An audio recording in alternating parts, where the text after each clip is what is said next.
So today we're going to be installing this Dynomax Cat-back, a new downpipe, and a new cat. Woo, do I have a treat for you. We're 2 days away from leaving for Jeep Beach Jam, and at the last minute I've decided to get in way over my head, as usual. And it's not just because I have my sporty shorts on.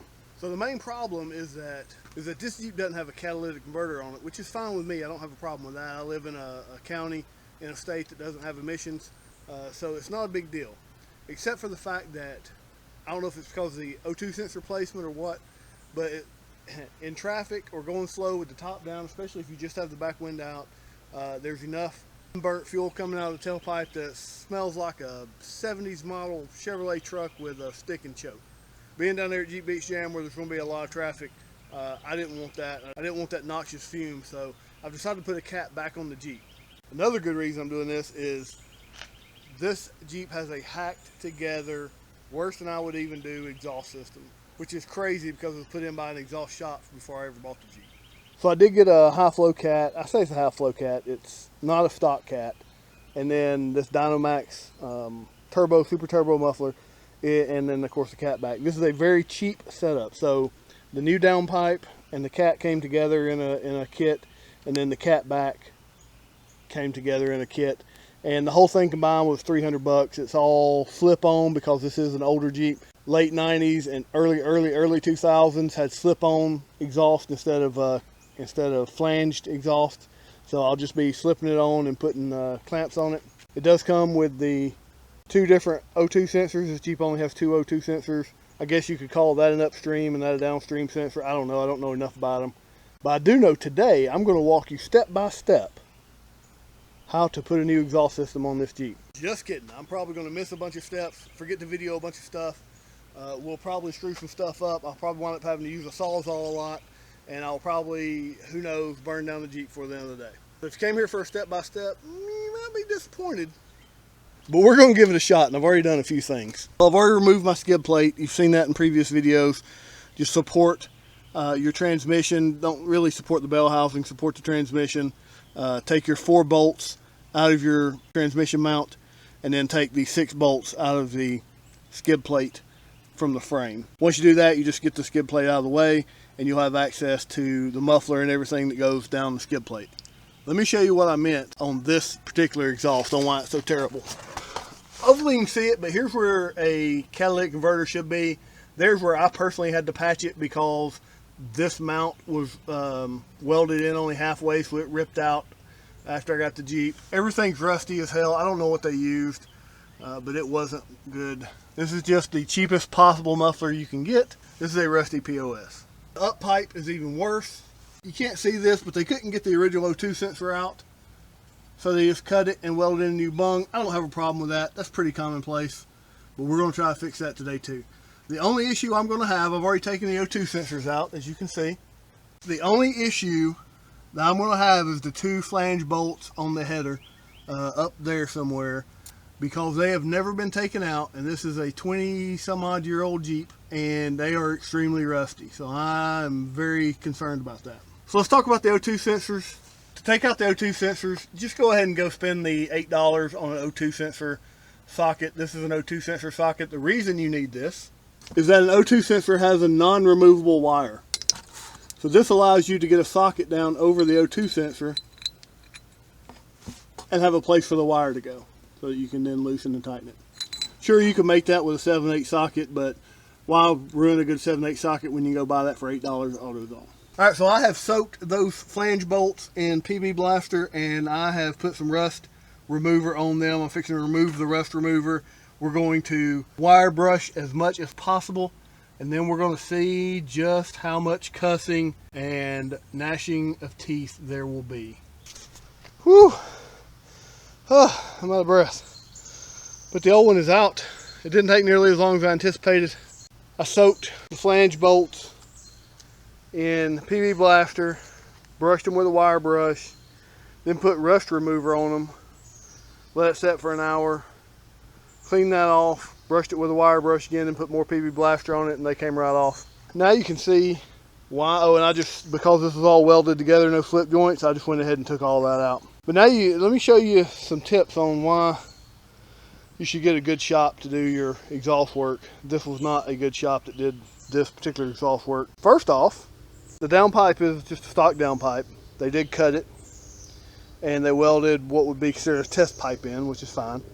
Except that the hanger they welded in, where a hanger goes right here, ripped out on me. And that's a patch that I actually welded on blind, and still did a better job welding than they did. You can see they didn't take anything down to weld it. They got there like I did, except that they missed some spots. There's a good example of the weld. Wonder why I had exhaust leaks every damn where. So as I was cutting this back piece, the muffler just came apart on me. And this muffler's not that old. It's probably 7 or 8 years old. Wolverine's coming to get me. Here's another lovely example of their ability to weld. Wonderful welding job back here. At least it doesn't have holes all in it. And the cheapest possible muffler. It's not that much, it's not that much cheaper than that Dynomax over there, but it is cheaper. Hopefully that Dynomax won't come apart like that.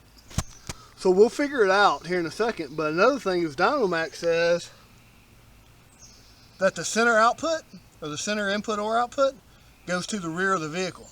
They had it in like this. So now I've got to try to get all this up and then get the clamps on, see what it sounds like. I'm going to put the downpipe on first, along with the, I don't know how I'm going to do it, to tell you the truth.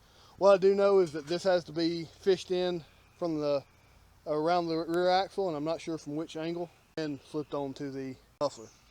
Guys, it's getting dark. You probably can't see. It's hanging under there. I've gotten everything bolted up.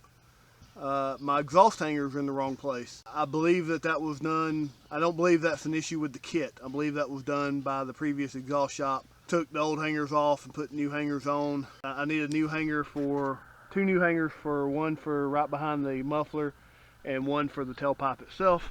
I'm going to assume, so this is the stock hanger right here.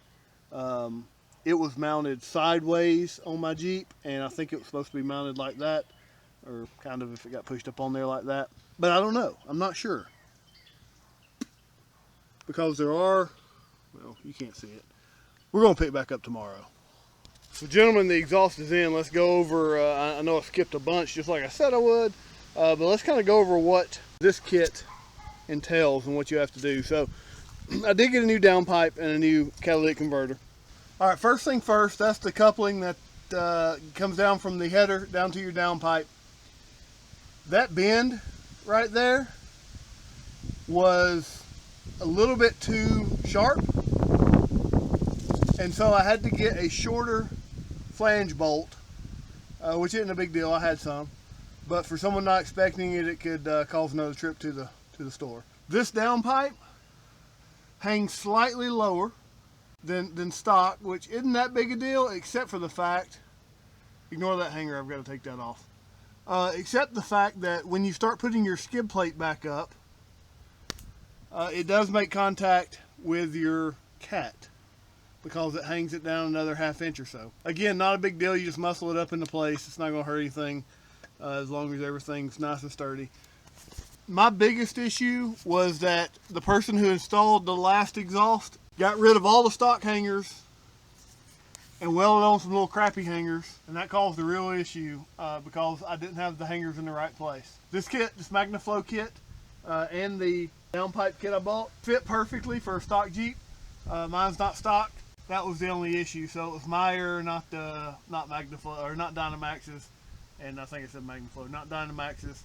What I was able to do was the main hanger that hangs off of the transmission mount is obviously still there because it's made onto the mount.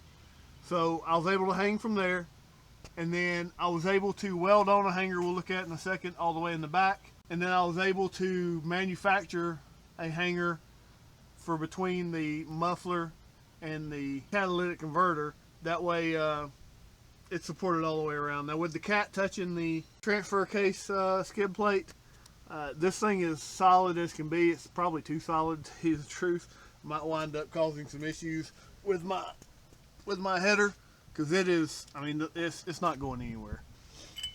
There's the mount that I welded onto the back here. That was a mount that they already had on here, a little universal mount.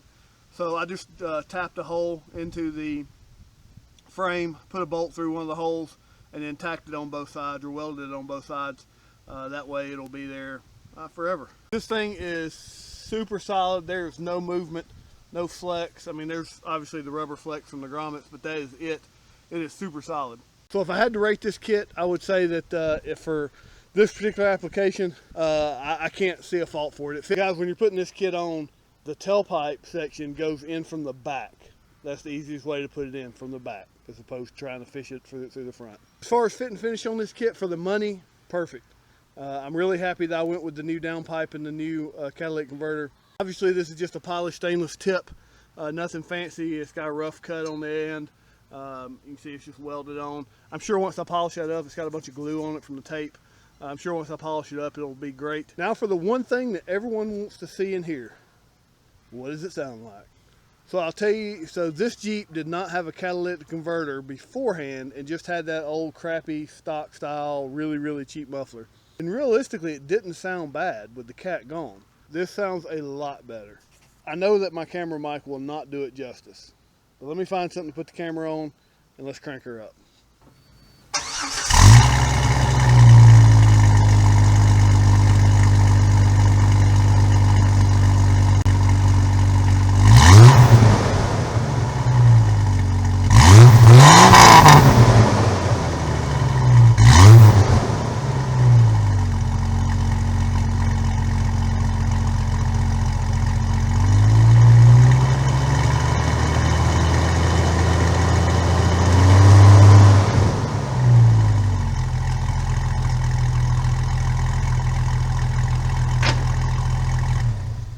All right, so there you have it. I mean, is it louder than stock? Yes. Is it a lot louder than stock? I don't think so. It's about equivalent to, from a noise level, a decibel level, just taking your Cat off. Is it going to draw down the highway? I don't know. We'll find out in a second, because I'm fixing to leave for a 300-mile trip at 2,500 RPMs the whole damn way. So we'll find out.